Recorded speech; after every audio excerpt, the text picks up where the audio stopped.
రాజు రైతు కథ. అనగనగా ఒక ఊరిలో సోమయ్య అనే కష్టపడే రైతు ఉండేవాడు.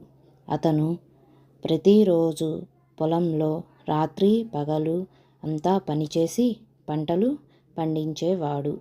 ఒకరోజు ఆ రాజ్యం రాజు మారువేషంలో గ్రామానికి వచ్చాడు. రాము పొలంలో కష్టపడుతూ ఉండటం చూసి చాలా ఆశ్చర్యపోయాడు. రాజు అడిగాడు, "నువ్వు ఇంత కష్టపడుతున్నావు, నీకు అలసటగా అనిపించదా?"